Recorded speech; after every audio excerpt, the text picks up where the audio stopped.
Hello dear students. आज आप लोगों के सामने फिर हाजिर हैं और आपका टॉपिक चल रहा है केमिकल काइनेटिक्स। तो इस रिलेटेड हम लोग 2 लेक्चर कर चुके हैं। आज हम लोग तीसरा लेक्चर लेकर के आए हैं, लेकिन आज मैं ये चाहता हूँ कि इस वीडियो में पूरे चैप्टर को एक नटशेल में आप लोगों के सामने रख दिया जाए, जो कि आपके जेई लेवल और नीट लेवल का भी इसमें जितने सारे टॉपिक्स हो सकते हैं उसको हम लोग सामने रखते हैं। ठीक है, तो चलो आप लोग हमारे साथ बने रहिए और कॉपी कलम निकाल लो और मेरे साथ पढ़ना शुरू करो और अपना नोट्स बनाओ।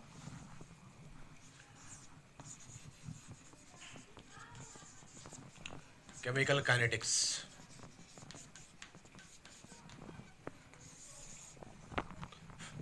वैसे तो ये चैप्टर 12th क्लास के लिए है।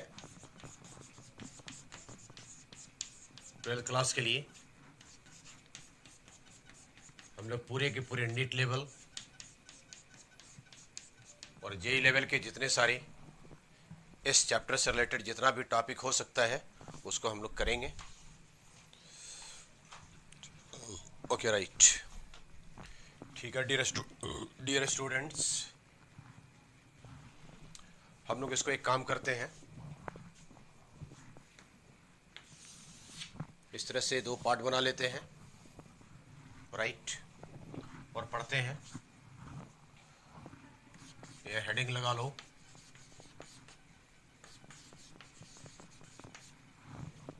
Rate of reaction. चलो एक रिएक्शन लेते हैं और इससे हम लोग समझने की कोशिश करते हैं। Alpha A plus beta B is equal to gamma C plus delta D. Right, इसमें 2 तरह के रेट ऑफ रिएक्शंस होते हैं। रेट ऑफ रिएक्शन जो पहले ले रहे थे, एवरेज रेट ऑफ रिएक्शन।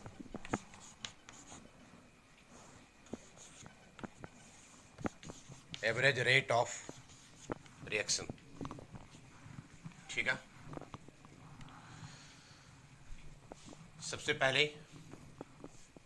यहाँ पर जो ये सामने लिखा हुआ है, ए के सामने अल्फा लिखा हुआ है, ये इसको कोफिशिएंट फैक्टर्स कहते हैं। इसमें जो हम लोग बात करेंगे एवरेज रेट ऑफ रिएक्शंस में, एवरेज और रेट ऑफ रिएक्शन में किस तरह से हम लोग बात कर रहे होते हैं, लिखेंगे डेल्टा ए। बट यहाँ पर हम लोग माइनस का इस्तेमाल करेंगे क्योंकि इधर वाले जितने सारे ये पार्ट्स कहलाते हैं रिएक्टेंट कहलाता है, और ये वाला जो पार्ट कहलाता है उसको प्रोडक्ट कहते हैं। रिएक्टेंट में हमेशा ये धीरे धीरे कर करके नष्ट हो रहे होते हैं और इधर बनने का काम हो रहा होता है। मतलब इधर रेट ऑफ डिसअपियरेंस की बात हम लोग कर रहे होते हैं और इधर रेट ऑफ अपीयरेंस की बात कर रहे होते हैं। ये धीरे धीरे करके गायब होगा रिएक्टेंट्स, और इधर वाला क्या करेंगे, धीरे धीरे करके प्रोडक्ट बनने का काम करते हैं। दैट मीन्स एक तरफ बनता है तो दूसरे तरफ क्या होते हैं, क्षय हो रहा होता है। राइट बेटा, ठीक है। फिर हम लोग लिखेंगे यहाँ पर डेल्टा टी लिखेंगे, बट इसके साथ क्या जुड़ा हुआ है, अल्फ़ा। यहाँ पर ऐसे करके लिख दोगे, इस इक्वल टू, फिर इसके लिए बात करो हम लोग डेल्टा बी, बट ये वाले भी नेगेटिव में होंगे। नीचे लिखो डेल्टा टी लिखो, और इसके साथ क्या जुटा हुआ है, कोफिशिएंट फैक्टर्स बीटा लगा हुआ है, बीटा जोड़ दो। इधर वाली सारी बात हम लोग पॉजिटिव में करेंगे। लिखो डेल्टा सी लिखो यहाँ पर बाई डेल्टा टी लिखेंगे, बट इसके साथ क्या लगा हुआ है, गामा लगा हुआ है, गामा लगा दो यहाँ पर।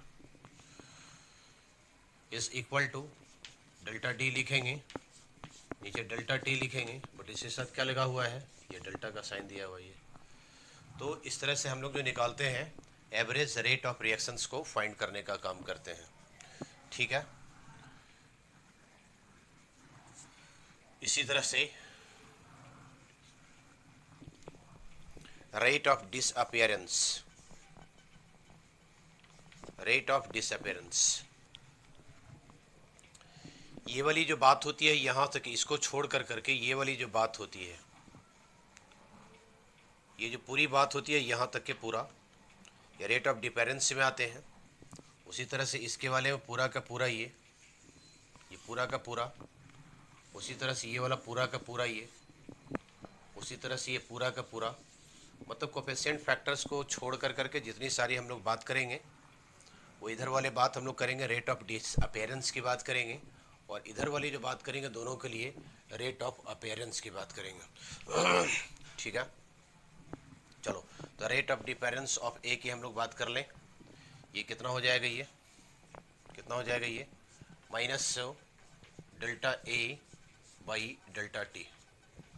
ठीक है, उसी तरह से rate of disappearance, rate of disappearance of B की बात करो। ठीक है, हाँ, इज इक्वल टू कितना हो जाएगा, माइनस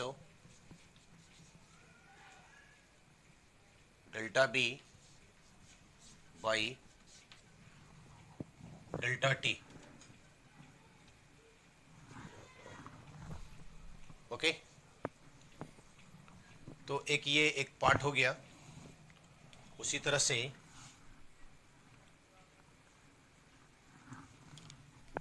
इधर थोड़ा सा हम लोग लिख लेते हैं, रेट ऑफ अपीयरेंस, इसके लिए rate of appearance of C के लिए कितना हो जाएगा, ये rate of appearance of C के लिए,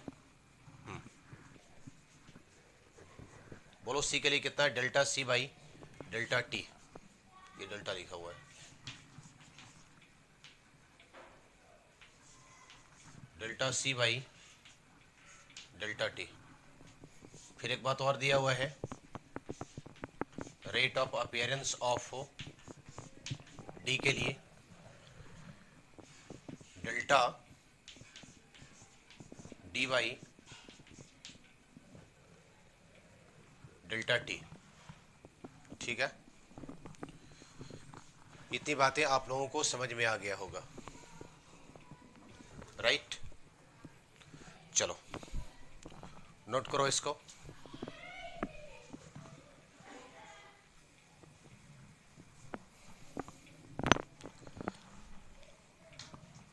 हम लोग अभी बात कर रहे थे एवरेज रेट के लिए बात कर रहे थे। इसी में दूसरा पार्ट होता है इंस्टेंटेनियस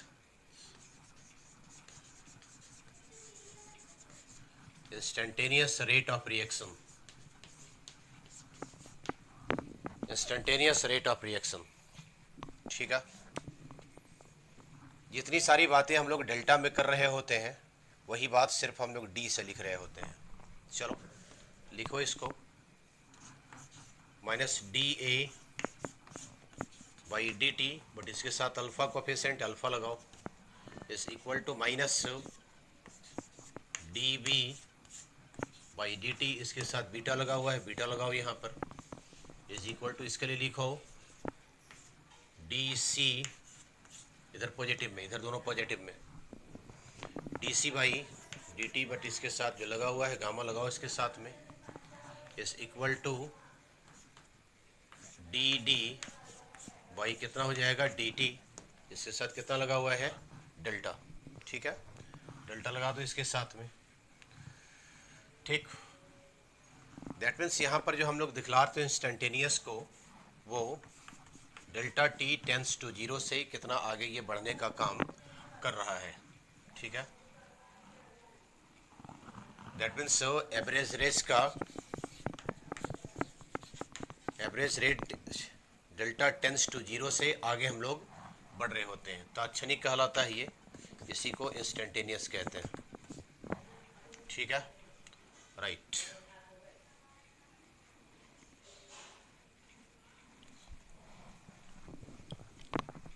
एक क्वेश्चन हम लोग ले लेते हैं,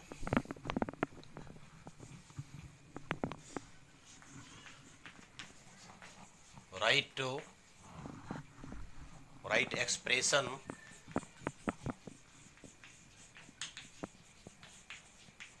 for the given reaction,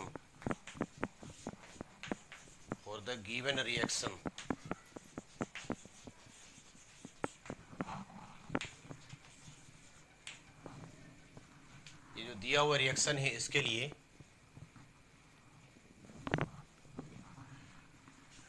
expression को लिखना है। That means average rate of reaction को या फिर इंस्टेंटेनियस रेट ऑफ रिएक्शन को। ठीक है, चलो क्या रिएक्शन दिया हुआ है, N2 + H2 NH3। हालांकि ये रिवर्सिबल रिएक्शन से होते हैं, बट चलो यूनि डायरेक्शनल दिखला रहे हैं इसको हम लोग। NH3 यहाँ पर नाइट्रोजन 2 है, इसको 2 कर दो, हाइड्रोजन 3 दूना 6 हो गया है, इसको 3 कर दो। यहाँ पर कैसे दिखलाओगे इसके लिए, किस तरह से दिखलाएगा इसको, डेल्टा N2/ΔT, लेकिन इधर माइनस में होगा ये क्योंकि रिएक्टेंट है ये, इसके साथ कोफिशिएंट कितना है, 1 है, 1 दे दो यहाँ पर। इस इक्वल टू माइनस कितना हो जाएगा, डेल्टा H2/ΔT, इसके साथ कोफिशिएंट कितना है, 3 है, 3 कर दो यहाँ पर। इस इक्वल टू डेल्टा NH3/ΔT, इसके साथ कितना दिया हुआ है, 2 दिया हुआ है, 2 पुट कर दो यहाँ पर। ठीक है, तो इस तरह से इसके एक्सप्रेशन लिखा जाएगा। Right,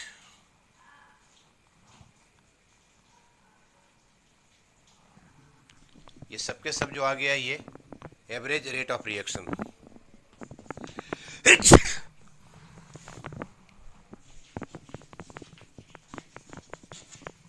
average rate of reaction, ऊपर वाली जितनी सारी बातें आ गई एवरेज रेट ऑफ रिएक्शन हो गया टोटल। इसी तरह को अगर पूछ दे, इसी में पूछ दे इंस्टेंटेनियस रेट ऑफ रिएक्शन लिखने के लिए, इंस्टेंटेनियस रेट ऑफ रिएक्शन लिखने के लिए तब कैसे लिखेगा, माइनस लिखेगा, यहाँ पर डी लिखोगे, N2 लिखना by 1 ΔT is equal to minus delta की जगह पर डी लिखो, H2 लिखो, बाई कितना है ΔT, इसके साथ 3 लगा हुआ है, 3 लिखो यहाँ पर। ठीक, is equal to D NH3/dt, यहाँ पर सब डी के फॉर्म में कर देना, यहाँ पर सब डी के फॉर्म में कर देना, जो ऊपर डी लिख रहे हो इंस्टेंटेनियस में dt कर दो, इसके साथ 2 लगा हुआ है, यहाँ पर 2 लगा दो। ठीक है, तो ऐसे कर करके इसके एक्सप्रेशंस को लिखा जाता है, किसके किसके में, एवरेज रेट ऑफ रिएक्शंस में and instantaneous rate of reactions में। ठीक है बेटा, राइट, चलो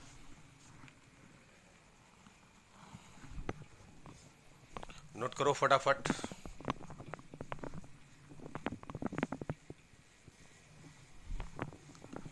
इसी में रेट ऑफ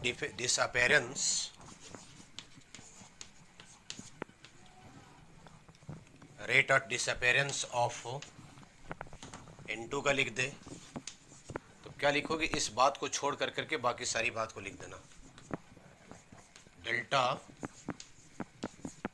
N2/ΔT माइनस में रेट ऑफ डिसअपियरेंस ऑफ, दूसरा पार्ट कौन सा है, H2 का है, क्या लिखेगा इसमें, इस पार्ट को छोड़ कर करके बाकी सारे पार्ट को लिखो, माइनस डेल्टा H2/ΔT,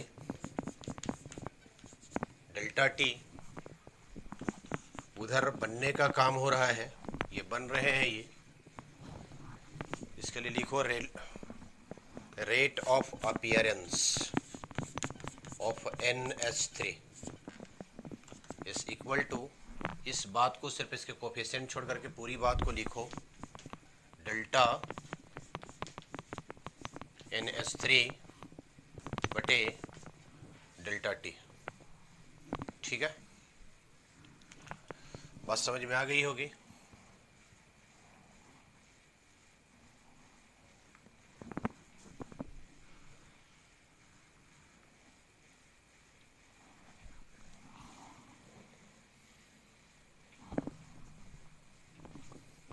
चलो फटाफट नोट करो।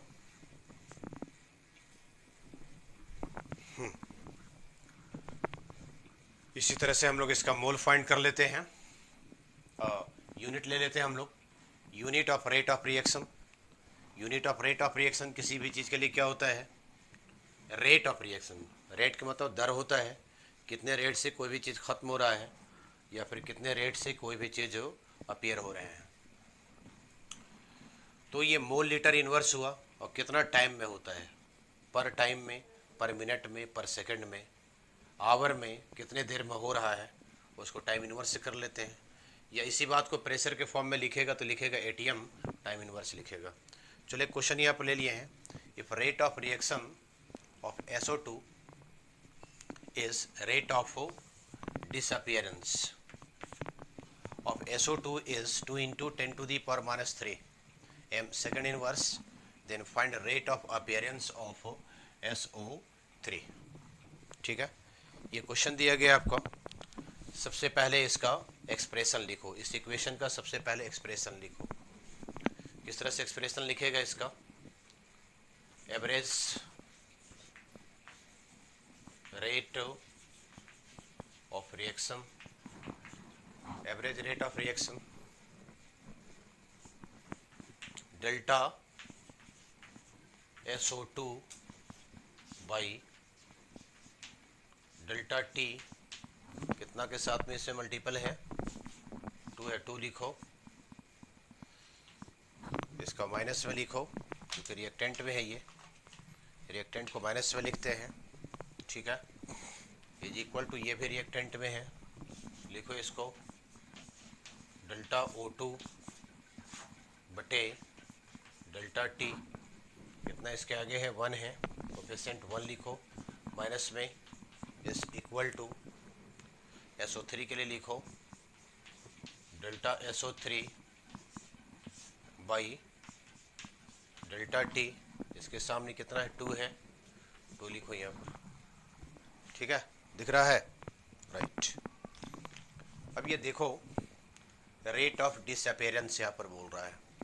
ठीक, तो इतनी बात जो होगी, इतनी बात जो होगी, डिसअपियरेंस को या अपीयरेंस को दिखलाता है, उसी तरह से इतनी बात जो होगी, इसके सिर्फ कोफिशिएंट को छोड़ कर करके हम लोग सारी बातें करते हैं। इतना इज इक्वल टू इतना, इतना इज इक्वल टू इतना, ये 3 बात दिया हुआ है। लिखो यहाँ पर delta SO2 by delta T is equal to delta SO3 by delta T. इतना का ये दिया हुआ, डिसअपियरेंस ये दिया हुआ है, SO2 का दिया हुआ कितना। इसमें अभी ये देखो, यहाँ भी 2 से मल्टीप्लाई है, यहाँ भी 2 से मल्टीप्लाई है, यहाँ भी 2 से मल्टीप्लाई कर दो, यहाँ भी 2 से मल्टीप्लाई कर दो, ये वाली बात क्या होगी? कट जाएगी ये। ठीक, तो इतना जो है सो डिसअपियरेंस जो दिया हुआ है, कितना दिया हुआ है क्वेश्चन में? 2 × 10⁻³ m second inverse, 2 × 10⁻³ m second inverse is equal to, यही बात हो जाएगी delta SO3 by delta T. ठीक है, मतलब यही इतना बराबर जो अपीयरेंस हो रहा है, यही इसका आंसर हो जाएगा। ठीक है, चलो फटाफट नोट करो। चलो आगे जो हम लोग देखते हैं वो है रेट लॉ। एक रिएक्शन लिया गया है, सिर्फ समझने के लिए एक रिएक्शन को इस तरह से लिया गया है। इसके रेट लॉ को हम लोग किस तरह से लिखेंगे? इसका रेट जो होते हैं डायरेक्टली प्रोपोर्शनल होता है, a⁻, यहाँ पर जितना दिया हुआ है कोई ज़रूरी नहीं कि यही पावर आवे, कोई ज़रूर नहीं है। यहाँ पर मान लिया कि अल्फ़ा दिया हुआ है तो हम लोग कुछ रखें, एक्स रखें यहाँ पर। उसी तरह से बी दिया हुआ यहाँ पर, तो यहाँ पर पावर जो है सो वाई रखें। ठीक है, कोई ज़रूरी नहीं कि यही वाली बात होगी। इसका जो कोफिशिएंट दिया हुआ है वही बात होगा, कोफिशिएंट फैक्टर ही होगा, कोई ज़रूरी नहीं है, अलग अलग भी ये हो सकते हैं। ठीक है, अब इसी बात को हम लोग दिखलाने के लिए क्या बोलते हैं, आर लिखा, इसको इक्वल करेंगे प्रोपोर्शनल को, के लिखेंगे, A to the power X लिखेंगे and B to the power Y लिखेंगे। के वाले को बोलते हैं रेट कांस्टेंट कहा जाता है। के इज कॉल्ड रेट कांस्टेंट और वेलोसिटी कांस्टेंट। चौक चेंज कर लें।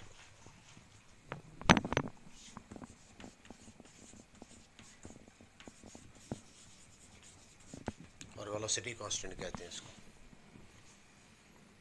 ठीक है, आर को क्या बोलते हैं, रेट ऑफ रिएक्शन। इससे वाकिफ है आप लोग, इसको रेट ऑफ रिएक्शन कहते हैं। यहाँ पर एक बात ये समझ में आनी चाहिए कि अल्फ़ा के जगह पर जो लिए हुए हैं पावर, यहाँ पर एक्स बनाए हुए हैं, और बीटा के जगह पर जो पावर बनाए हुए हैं वो कितना बनाए हुए हैं, वाई बनाए हुए हैं। ठीक है, वाई बनाए हुए हैं, right.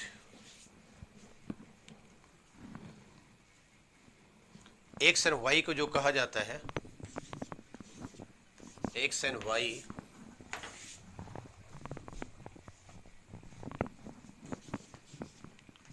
x and y is called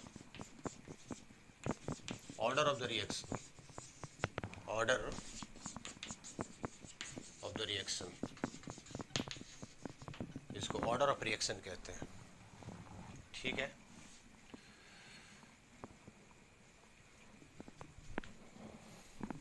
कितना मोल लिया गया है ये हम लोग को मालूम नहीं है x के लिए। ठीक है, इसको बोलेंगे विद रिस्पेक्ट टू ए के रिस्पेक्ट में बोलेंगे, ऑर्डर विद रिस्पेक्ट टू ए। उसी तरह से m मोलर, y ये ऑर्डर हो जाएगा विद रिस्पेक्ट टू b हो जाएगा। दोनों बात को अगर हम लोग ऐड कर देते हैं, x plus Y is equal to मान लेते हैं p मान लेते हैं, इसको बोलते हैं overall order of reaction, overall order. जैसे मान लिया कि यहाँ पर भी 1 है, यहाँ पर भी 1 है, तो कितना हो जाएगा, ये 1 1 2 हो जाएंगे, that means second order of reaction हो जाएंगे ये। ठीक है, यहाँ पर मान लीजिए 0 दिया हुआ, यहाँ पर 1 दिया हुआ है, तो 1 और 0 जो जोड़ करके आएंगे वो 1 आएगा, फर्स्ट ऑर्डर ऑफ रिएक्शन हो जाएंगे। यहाँ पर मान लीजिए 1 दिया हुआ, यहाँ पर 2 दिया हुआ है, ठीक है, 3 हो जाएंगे, that means third order of reaction हो जाएंगे। तो इस तरह से आता है ये। ठीक है,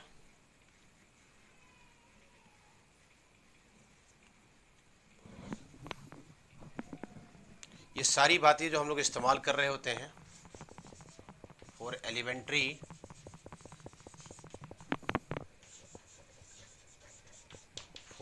रिएक्शन, एलिमेंट्री रिएक्शन के लिए इस्तेमाल कर रहे होते हैं। Elementary reaction that means simple reaction है, एक यूनिडायरेक्शनल है। इन सारी चीज़ों के लिए हम लोग इसका इस्तेमाल करते हैं। कॉम्प्लेक्स के लिए इसका इस्तेमाल नहीं किया जाता है। कॉम्प्लेक्स रिएक्शन में मान लीजिए कि एक रिएक्टेंट से कुछ मिडिल प्रोडक्ट बन करके आया, बीच के प्रोडक्ट बन करके आए, फिर उसके बाद प्रोडक्ट बना, फिर उसके बाद प्रोडक्ट बना, तो ये ऐसे सारे जो होते हैं कॉम्प्लेक्स रिएक्शन हो जाते हैं। तो हम लोग ये कॉम्प्लेक्स रिएक्शन के लिए बात नहीं कर रहे होते हैं। ठीक है, दैट मीन्स बोलेंगे one step reaction, one step reaction, और बोलेंगे सिंगल स्टेप ऑफ रिएक्शन,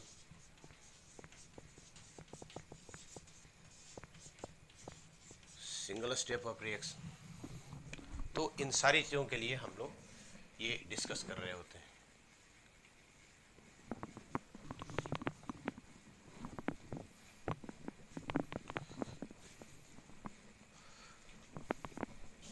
यहीं पर लिख लेते हैं, यहाँ पर लिख लेते हैं हम लोग, यहाँ पर लिख लेते हैं यूनिट ऑफ के। के का यूनिट क्या होगा? के को हम लोग कह रहे हैं क्या? रेट कांस्टेंट कहते हैं, वेलोसिटी कांस्टेंट कहते हैं। तो के का क्या हो जाएगा इसका यूनिट? जो भी इसके मोलर दिए रहेंगे 1 माइनस पी, मतलब जो इसका पावर 1 रहेगा और पी जो दोनों जोड़ कर करके आएंगे उसको माइनस कर देंगे और टाइम का क्या हो जाएगा, ये इन्वर्स हो जाएंगे ये। ठीक, चलो नोट करो फटाफट।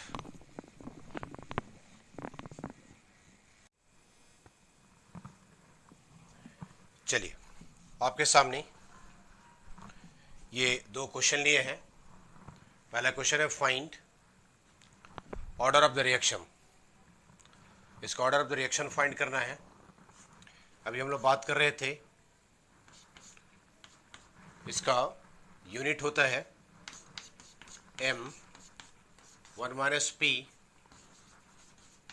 Second inverse. सुनिए यहाँ पर पहले से दे रखा k is equal to 10 to the power minus 3 second inverse दिया हुआ है। ठीक है, राइट। तो सेकंड इनवर्स को लाने के लिए p की जगह पर कितना पुट करना पड़ेगा? तो p की जगह पर जब हम लोग 1 पुट करेंगे, 1 में से 1 यहाँ पर चला जाएगा तो m का पावर कितना बचेगा? 0 बचेगा। और जब किसी भी संख्या का पावर 0 होता है तो उसका वैल्यू पूरे 1 हो जाते हैं। 1 से सेकंड इनवर्स मल्टीप्लाई करेगा, सेकंड इनवर्स ही आ जाएंगे, ये यूनिट आ जाएगा। इसका मतलब p is equal to 1 put करना पड़ेगा। और p के लिए क्या बात कर रहे थे हम लोग? Overall order of reaction, order of reaction बात कर रहे थे।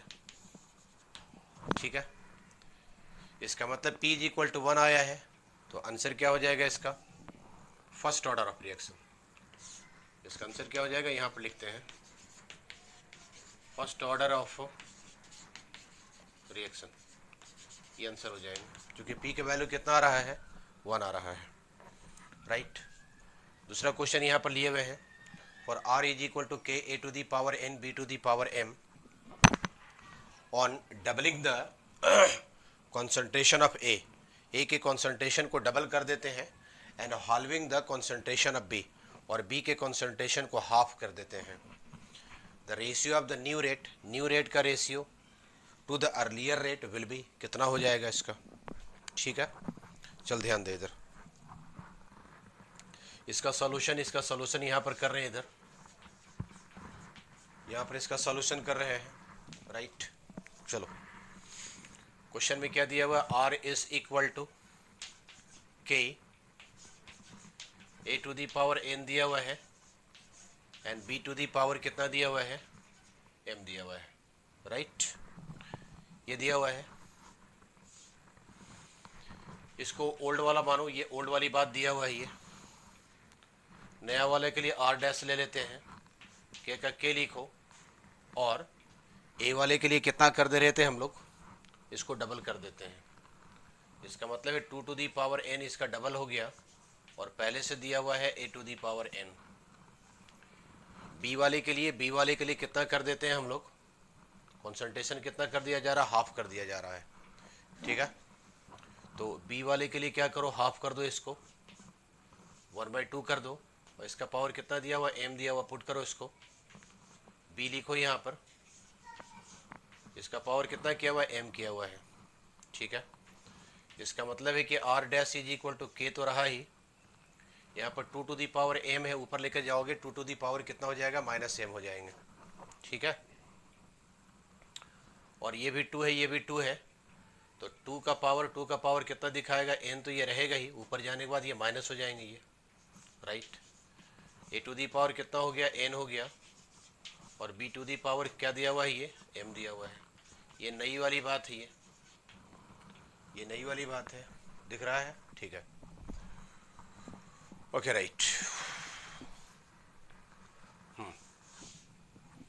अब ये देखो क्या बोल रहा था ये, रेशियो फाइंड करना था नया वाला का अर्लियर वाले के साथ, पुराने वाले के साथ में करना है, पुराने वाले के साथ करना है। ओल्ड लिखो या फिर अर्लियर लिखो, इसको अर्लियर लिखो इसको, ठीक है। चलो तो इसको कर दो r dash by are is equal to, नया वाला कितना आ गया है, के है, 2 to the power N minus m है, माइनस यहाँ पर a to the power capital bracket में लिखो, एन किया हुआ है, and B to the power कितना है, एम है, ठीक है।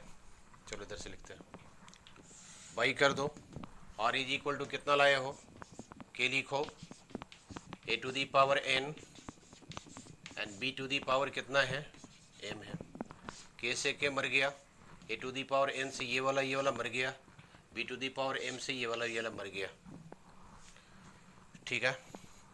तो कितना बच गया, ये R dash by are is equal to, ऊपर कितना बचा, 2 to the power N minus one N minus M, नीचे कितना बच गया, 1 बच गया, ये इसका रेशियो आ जाएगा 2 to the power N minus M, ratio 1 आ जाएंगे इसका।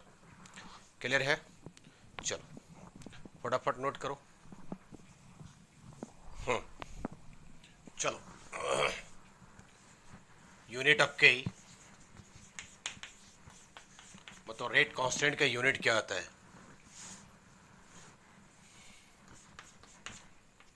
इसका m 1 माइनस पी और टाइम जिसमें दिया रहेगा उसका इन्वर्स कर देंगे, राइट। जैसे एग्जांपल के तौर पर m लिखा 1 माइनस पी, अगर सेकंड में दिया हो तो सेकंड इन्वर्स कर देंगे, m का 1 माइनस पी अगर मिनट में दिया हुआ है तो मिनट का इन्वर्स कर देंगे, m 1 माइनस पी अगर आवर में दिया हुआ है तो आवर का इन्वर्स कर देंगे, p is equal to X plus Y overall order of reaction, overall order of reaction है ये, ठीक है। इतनी सारी बातें हम लोग कर रहे थे, राइट। चलो नोट करो फटाफट, ये 2 क्वेश्चन लेकर के आए हैं। Find the unit of rate constant, unit find करना है, किसके किसके लिए, 0 ऑर्डर के लिए और सेकंड ऑर्डर के लिए फाइंड करना है, राइट। ये दोनों के दोनों फाइंड करना है। सॉल्यूशन लिखो इसका, unit of K is equal to, अभी क्या पढ़ाया आप लोगों को, m 1 माइनस पी और टाइम का इनवर्स, इफ एक नंबर में 0 ऑर्डर कितना ले लो, p is equal to 0, then k is equal to कितना हो जाएगा, m हो जाएंगे 1 minus P time inverse, k is equal to m लिखो, 1 लिखो, p की जगह पर 0 लिखो, टाइम का इन्वर्स लिखो, k is equal to unit क्या आ जाएगा, m, 1 में से 0 हो गया m, और कितना हो जाएगा, टाइम इन्वर्स। एक आंसर आ जाएगा किसके लिए, p0 के लिए, 0 ऑर्डर के लिए। सेकंड ऑर्डर के लिए यहीं पर फाइंड कर देते हैं, सेकंड ऑर्डर के लिए। चलो k इज इक्वल टू क्या पड़ा है इसका यूनिट, m 1 माइनस पी और टाइम का क्या हुआ, इन्वर्स हुआ। सेकेंड ऑर्डर के लिए p का वैल्यू कितना हो जाएगा, 2 हो जाएंगे, m k is equal to m 1 minus P कितना हो गया, ये टाइम का inverse, k is equal to m लिखो, 1 लिखो, p के पर कितना हुआ, 2 हो गया, 2 लिखो यहाँ पर, टाइम का इन्वर्स लिखो, k का यूनिट कितना आ जाएगा, m, -2 में से 1 जाएगा, -1, और कितना हो गया ये, टाइम का इन्वर्स। तो एक आंसर ये हो जाएंगे, ठीक है बेटा। चलो write rate of reactions for H2 plus I2 is equal to 2HI, ये क्वेश्चन दिया हुआ है ये, ठीक है। चलो इंस्टेंटेनियस रेट लिखो इसका, इंस्टेंटेनियस रेट लिखो, कितना हो जाएगा इसके लिए, D H two by D T, इसके साथ कितना कोफिशिएंट है, 1 है, ठीक है, 1 लिख दो यहाँ पर। रिएक्टेंट है, क्या हो जाएगा ये, माइनस में आ जाएंगे, राइट, ठीक है।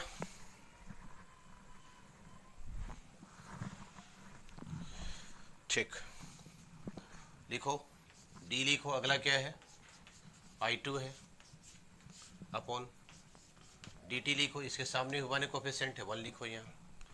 ये प्रोडक्ट में बात आ रहे हैं, पॉजिटिव में लिखाया गई है, कितना हो जाएगा, डी एच आई बाई कितना हो जाएगा, डी टी, बट इसके साथ कोफिशिएंट कितना है, 2 है, 2 हो जाएगा। ये सारे के सारे रेट ऑफ रिएक्शन ये लिखा जाएंगे, इस तरह से लिखा जाता है ये, ठीक है, नोट करो। आगे और क्वेश्चन लेते हैं,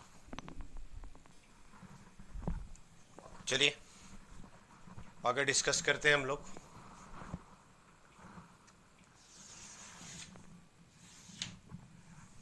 केमिकल काइनेटिक्स में ही ऑर्डर के बारे में, डिफरेंसेस एंड मॉलिक्यूलरिटी, क्या दोनों में डिफरेंसेस होंगे, ऑर्डर में और मॉलिक्यूलरिटी में क्या क्या अंतर होते हैं, डिफरेंसेस क्या क्या होते हैं, इन सारी चीज़ों के बारे में हम लोग डिस्कस करते हैं। एक तो पहला पॉइंट ये है कि एक्सपेरिमेंटल होते हैं, ये एक्सपेरिमेंटल क्वांटिटी है, ये थियोरेटिकल होते हैं। ये वाली बात जो होता है थियोरेटिकल होता है, किसमें, मॉलिक्यूलरिटी में। याद रखना, अंतर ये पूछा जा सकता है। ये 2 नंबर की बात,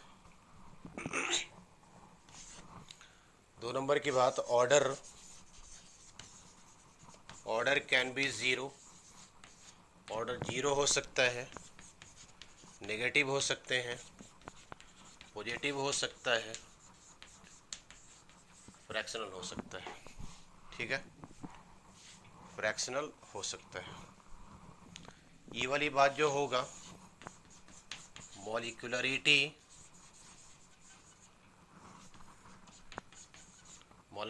इज ऑलवेज, मॉलिक्यूलरिटी जो होते हैं 1 होगा, 2 होगा, 3 होगा, डॉट डॉट डॉट, हमेशा कंप्लीट डिजिट में रहे, कहीं फ्रैक्शन में नहीं होगा, 0 नहीं होंगे, नेगेटिव नहीं होगा, पॉजिटिव नहीं होगा, ध्यान रखना इस बात का, हमेशा इस तरह से रहेंगे, ठीक है। इसका जो फाइंड करते हैं, ऑर्डर कोफिशिएंट जो निकालते हैं इसका, ठीक है, किसके लिए आता है, रेट डिटरमाइनिंग स्टेप के लिए निकलेगा, यूनिटरी रिएक्शन के लिए निकलेंगे,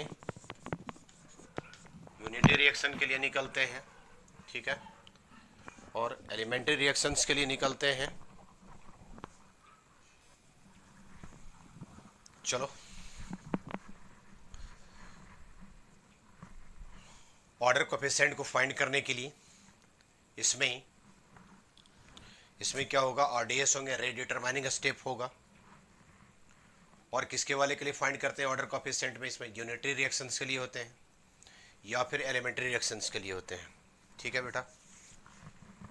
इसके वाले में जो होते हैं, जो भी मॉलिक्यूलरिटी आएगा वही उसका कोफिशिएंट होगा, जितनी मॉलिक्यूलरिटी है, जितना मॉलिक्यूलरिटी है वही उसका कोफिशिएंट होगा, दैट मीन्स जो कोफिशिएंट वैल्यू आएगा वही उसकी मॉलिक्यूलरिटी होगी। For complex reactions order can be calculated by mechanism, for complex reaction के लिए अगर किसी तरह कोई कॉम्प्लेक्स रिएक्शन आ गया है तो ऐसी सिचुएशन में क्या होगा, मैकेनिज्म के द्वारा, रिएक्शन मैकेनिज्म के द्वारा फिर उसका ऑर्डर को फाइंड किया जाएगा। यहाँ पर कोई सवाल ही पैदा नहीं होता है, there is no meaning of molecularity और ऑफ कॉम्प्लेक्स के लिए ये मतलब मॉलिक्यूलरिटी के लिए कोई मीनिंग ही नहीं निकलता है, कोई सवाल ही पैदा नहीं होता है, ठीक है। That means RDS, rate determining step जो होगा, molecularity can be defined, RDS जो होंगे वही उसके मॉलिक्यूलरिटी को क्या करता है, डिफाइन करने का काम करता है, ठीक है, राइट, ओके। चलो नोट्स में डालो अपना इतना। आइए आपके सामने क्वेश्चन लिए हैं, calculation of order of reaction. Order of reaction से रिलेटेड ये क्वेश्चन है। केस नंबर 1 का एक क्वेश्चन लिए हुए हैं, फाइंड ऑर्डर ऑफ रिएक्शन। ये डाटा दिया गया, सब ये क्वेश्चन में शामिल है ये, ठीक है। रिएक्शन है 2A + 3B is equal to 4C, product में आ रहे हैं।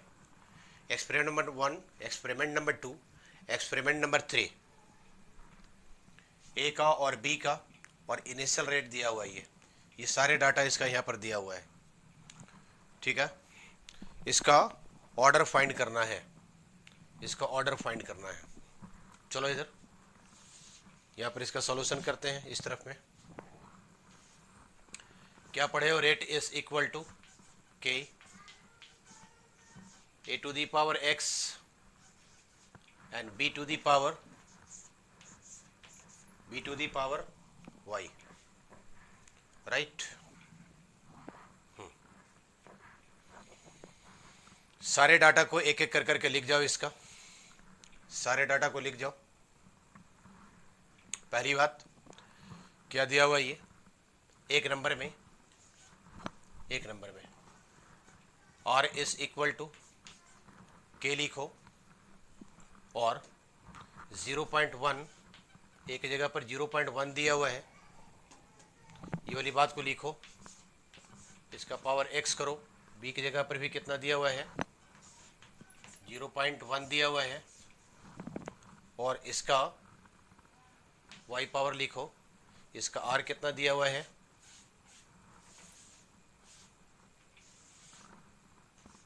2 × 10⁻⁻⁴, ठीक है। मोलर सेकेंड इनवर्स दिया हुआ है ये। नेक्स्ट वाली बात कितना है, इसको एक नंबर मान लो, यहाँ पर एक नंबर इक्वेशन, ठीक है।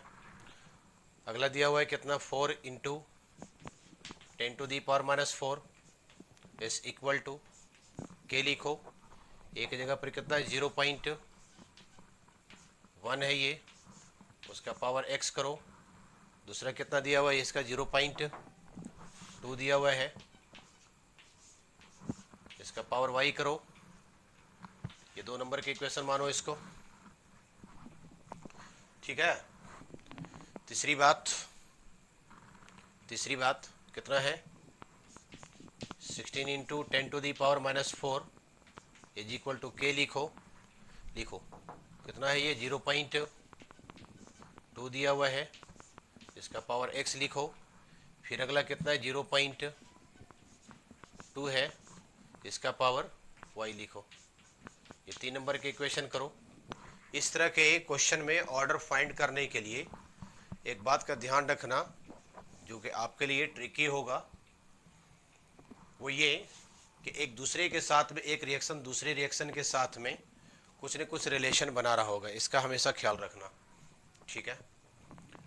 कोई न कोई बात ऐसा होगा जो कि कटने वाला होगा। जैसे इसमें देख लो, ये के 0.1 का पावर x है, के 0.1 का पावर x है, ठीक है। तो पहला वाला दूसरे को डिवाइड कर दो, दूसरे वाले से पहला वाला को दूसरे से डिवाइड करोगे तो कितना आ जाएगा, 2 × 2 = 4 हो जाएंगे। ये वाली बात कट जाएगा, कितना हो जाएगा, 1/2 हो जाएंगे। इसका इतना बाई इतना कर दोगे तो ये वाली बात कट जाएगा।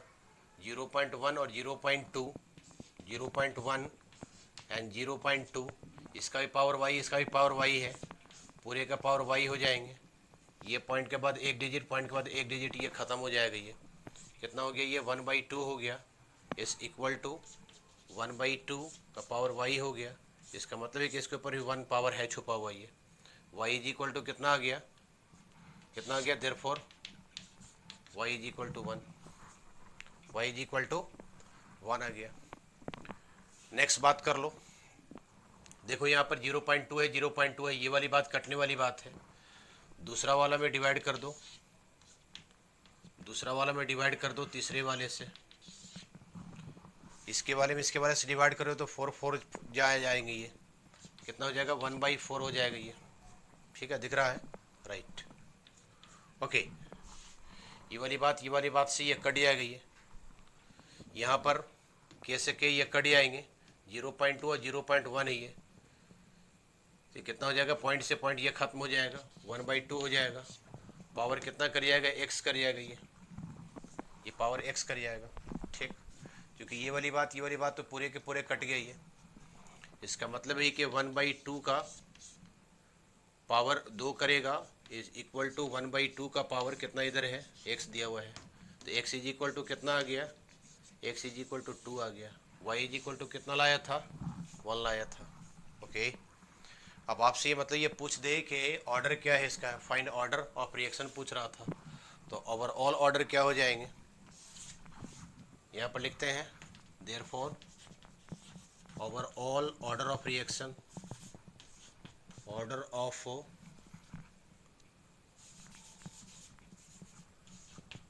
ऑफ रिएक्शन कितना हो जाएगा इसका, x के जगह पर x प्लस वाई हो गया, दोनों को जोड़ कर करके p लिखते थे।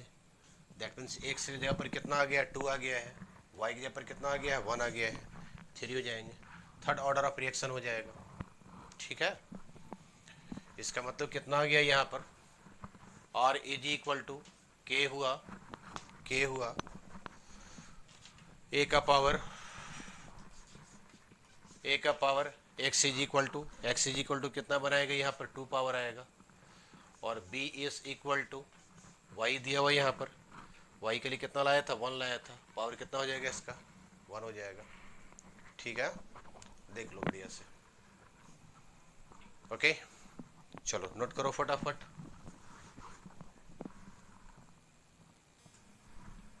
चलिए, यहाँ पर एक केस नंबर 2 का एक क्वेश्चन यहाँ पर लिए हैं। Find order of reaction find करना है, A2 प्लस B2 के दिया हुआ है यहाँ पर 2AB, रेट कांस्टेंट यहाँ पर दिया हुआ है, फॉलोज द मैकेनिज्म बिलो, ये सब मैकेनिज्म को फॉलो कर रहा है। A2 is equal to reversible direction में A प्लस A, ये फास्ट होते हैं, दैट मीन्स फास्ट वाले के लिए इसका ऑर्डर निकालना बड़ा मुश्किल काम होता है। दूसरा है A plus B2 is equal to, एक मरतबा में AB प्लस B, ये स्लो है, that means rate determining step है, इसमें इसका ऑर्डर निकाला जाएगा। फिर A plus B is equal to AB, ये भी फास्ट है, ये इसका भी ऑर्डर निकालना बड़ा मुश्किल होता है। ठीक है, ओके, और इज इक्वल टू हम लोग कितना पढ़ते हैं, के जो बात दिया हुआ रिएक्शन में A2 और B2, A2 to the power x मान लिया, B2 का पावर कितना मान लिए, y मान लिया यहाँ पर, कैसे, रेट कांस्टेंट के लिए A का स्क्वायर और किसके ये में रिस्पेक्ट में, A2 के रिस्पेक्ट में। ठीक है, इसके वाले संबंध में A कितना टाइम्स दिया हुआ था, 2 टाइम्स ये दिया हुआ था ये, और A2 के साथ में ये ले लिया है, ये निकालो इसका R is equal to K1, A का चूँकि इसका निकलेगा ये, A का पावर 1 और B2 कितना कर गया, ये 1 कर गया, ये R is equal to K1 ले लिया, KC यहाँ पर कितना दिया हुआ है, ये एक मरतबा में दिया हुआ है A2 के लिए जब इसका 1 पावर लेंगे तो कितना हो जाएगा, हाफ से हाफ ये वाला टुक कट जाएगा, 1 आ जाएंगे ये। ठीक है, B2 के लिए कितना हो गया, ये 1 हो गया, ये R इज इक्वल टू मतलब पूरे ऑल ओवर लिख लिया हम लोग, रेट कांस्टेंट के लिख लिया, A2 का कितना हो गया, ये हाफ हो गया ये, और B2 का कितना हो गया, पावर 1 कर गया ये। ठीक है, तो अगर देखा जाए A2 पर कितना आ रहा, हाफ आ रहा है, इसका मतलब हो गया order of reaction with respect to A2 is equal to half हो गया। ठीक है, and order of reaction with respect to B2 के लिए कितना हो गया, 1 हो गया ये। ओवरऑल निकालोगे तो हाफ को और 1 को जोड़ दोगे, इसको कितना हो जाएगा, ये 3/2 हो जाएंगे। ठीक है, क्लियर है, नोट करो इसको।